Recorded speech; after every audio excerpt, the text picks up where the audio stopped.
তিতাবৰৰ নআলি তিনিআলিৰ এটা পেট্ৰল পাম্পত আজব ঘটনা। তেলৰ পৰিৱৰ্তে পেট্ৰল পাম্পটোৰ পৰা ওলাইছে পানী। কেইবাখনো বাহনত তেলৰ পৰিৱৰ্তে পানী ভৰোৱাত বিকল হৈ পৰে বাহনকেইখন। এজন গ্ৰাহকে বাহনত তেল ভৰাই থকা সময়ত প্ৰত্যক্ষ কৰে যে তেলৰ পৰিৱৰ্তে ভৰাই দিয়া হৈছে পানী।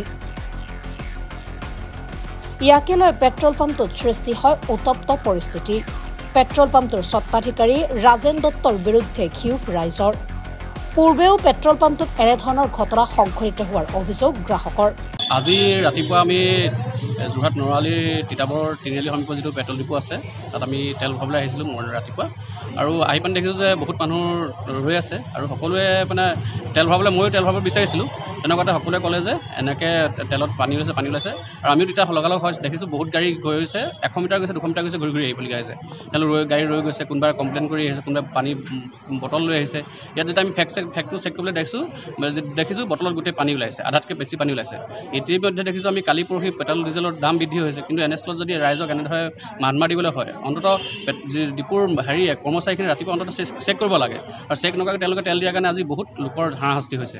বহুত যান বাহন বেয়া হৈছে আৰু বহুতে ইয়াৰ পৰা ঠেলিও গৈছে, বহুতে ইয়াতে মটৰ খুলিছে। আমাৰ হাতত আমি ফটো মাৰি থৈছোঁ যে ইয়াতে তেওঁলোকৰ স্কুটাৰবোৰ খুলিবলগীয়া হৈছে বা গাড়ীবোৰ নি পিনি অলপ দূৰ গৈছে, ঘূৰি আহিবলগীয়া হৈছে।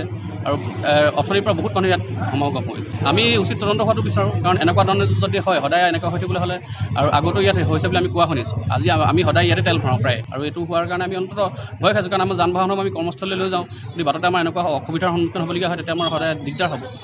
বহুত মানুহ আছে তেওঁলোকে চিকিৎসালয়লৈ হয়তো ইয়াত তেল ভৰাই পেচেণ্ট লৈ গৈছে, কিন্তু বাটত যদি তেওঁলোকৰ কিবা অসুবিধা হৈছে, গাড়ী মটৰ বেয়া হৈছে, ইয়াৰ দায়িত্ব কোনে ল'ব? তেল ভৰালোঁ 2000 টকা, ভৰাই পানি মই নৰালিতে গাড়ী ষ্টাৰ্ট ঘূৰি আহি আকৌ ইয়াত সোমালোহি। এতিয়া সিহঁতৰ মানুহে কোনো একো হেৰিয়ে কৰি দিয়া নাই। মালিক আহি আছে কৈছে একো হেৰি কৰা, পানী ওলাইছে, এইজনে টেষ্ট কৰি চালে, ভৰাই পানী বটলত পানী ওলাইছে। সেই কৈছোঁ সিহঁতক। তাতে কি কয়? সিহঁতে কি কম মেকানিক মাতিছে, মালিক আহিব, মেনেজাৰ আহিব, এতিয়া কৈ আছে। কিয় পানী ওলালে সুধিছিলে নাই? সুধিছিলোঁ, সিহঁতি কৈছে পানী থাকে বোলে টেংকিত, আহি গ'ল, এতিয়া কৈছে।